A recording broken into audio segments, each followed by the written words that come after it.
Rise and shine, beautiful folks. How are you? I know it's been a minute since I've been over here yipping and yapping. Been going through a lot of challenges these past couple of weeks. Recovering from laryngitis again. I don't know.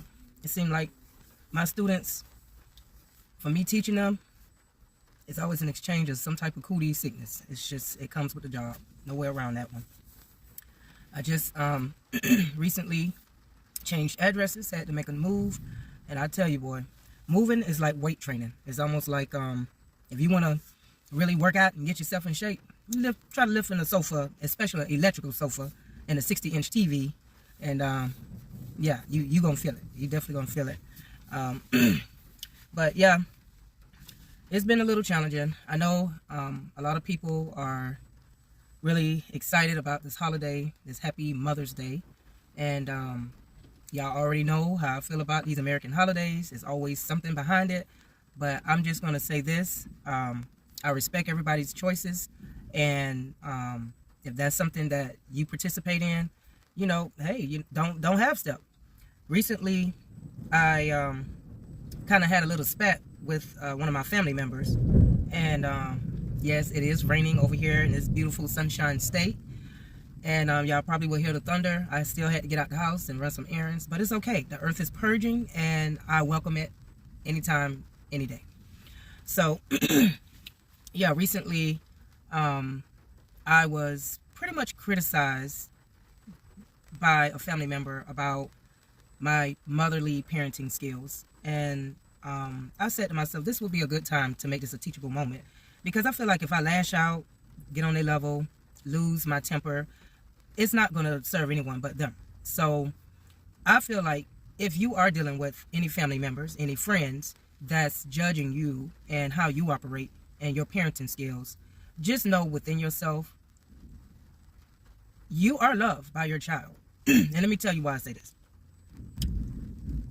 When you're dealing with a parent that is broken from their childhood issues, oh, that's my Bluetooth, let me move it, it looks funny. And they haven't decided to own up to their brokenness. They're in denial and they refuse to go and get mental help. It can really impact the children. It can impact their grandchildren, and it can impact a lot of people that's connected to their bloodline. Because look at it this way. If a parent is angry and unhappy, most likely they're going to make poor choices with the way they discipline the child. Most likely they're going to make poor choices on how they care for themselves. They're going to cope with using substances or unhealthy things, overindulging in activities that's risky and unhealthy. Even with the way they handle their finances. When you're unhealthy mentally, you don't really think things logically through.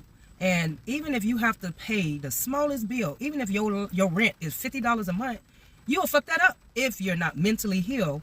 And you'll be thinking, oh my God, this is like, that's not important. That's too much. I don't know how to cope. And then you'll put all your money into something unhealthy because you're trying to cope with all of the depression and all of the unhealed issues you're dealing with. So if you don't have this knowledge, if you don't know this type of information, it'll just be a repeated pattern from child to child to child. So to sum it up, there are different parenting styles out there. And this video is not to bash parents. I mean, of course, I'm a mother myself. I raised, I have 6 children, adopted 2 of them. I help raise family, friends. Yeah, that's just me. It's just in my heart. I'm that type of person. And I'm not looking for flowers. I'm not looking to brag and boast about being, you know, the kind person that I'm just cut out to be. But I know that at the end of the day, it requires a lot of patience and love. And when you have, okay, there's different types of parents, especially the ones that I've worked with within my classroom and different things like that within the school system. You got the parent that is very highly educated, medical, working in the medical field, the father, a business owner.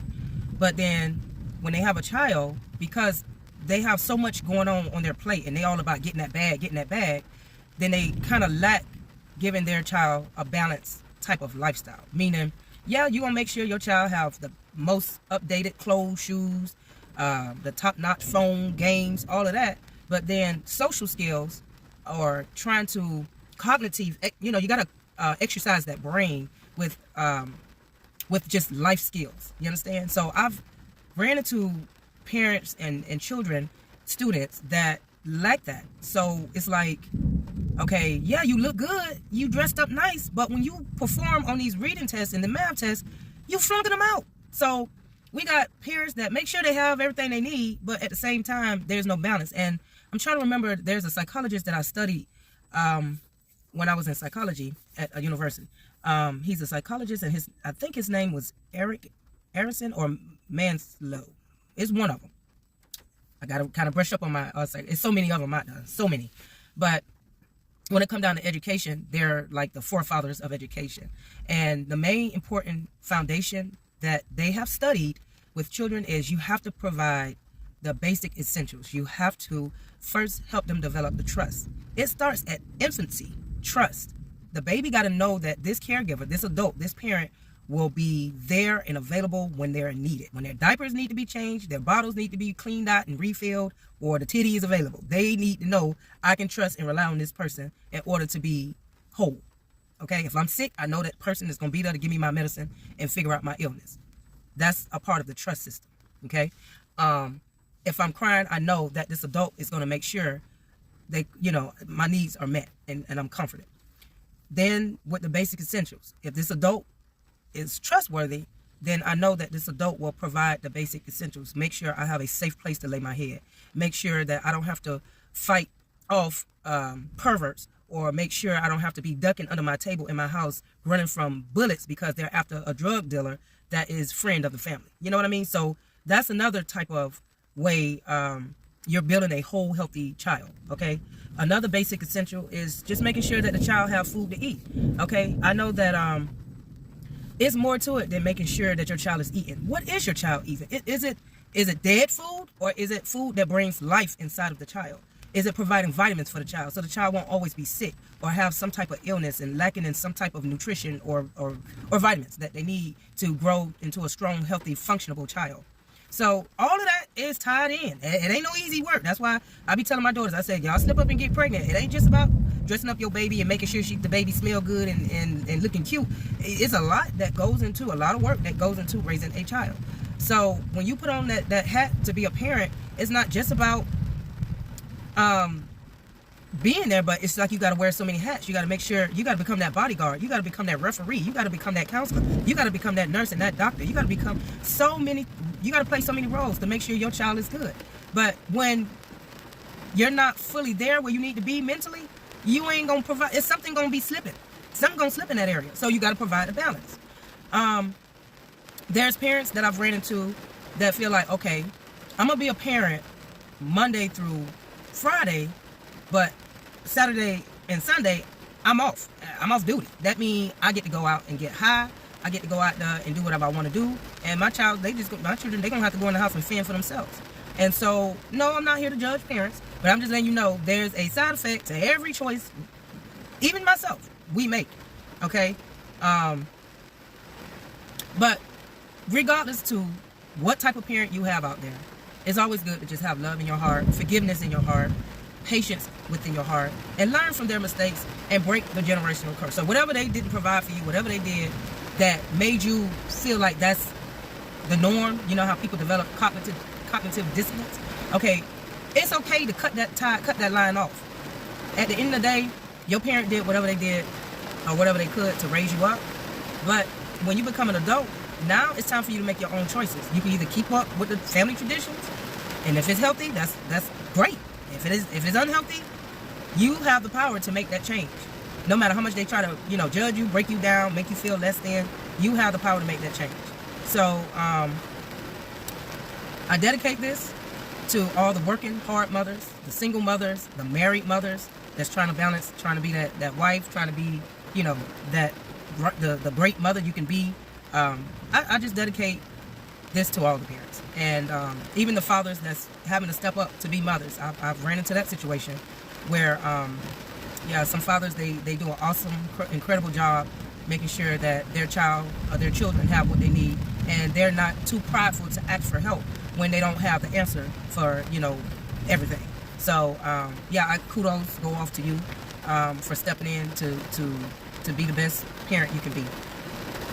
With that being said, no matter how much backlash I get for being that parent that refused to rely on the street life to survive, or for being that parent that have to be abusive verbally and physically just because I'm miserable with myself. I give myself props for being a better, wiser person, for making better choices. And yeah, I could sometimes go back into the past, but nothing nobody can tell me will stop me from recognizing that whatever the foundation holds back in the past is an impact of how many people act today. No, I'm not saying people don't change, because people have changed. Some people started off being out there, not caring about life, being broken and all of that, but they decide to get up, dust themselves off, and they say, hey, I got another day. I have life after strength. I can go and make a change. I can go and get help. Some people have changed.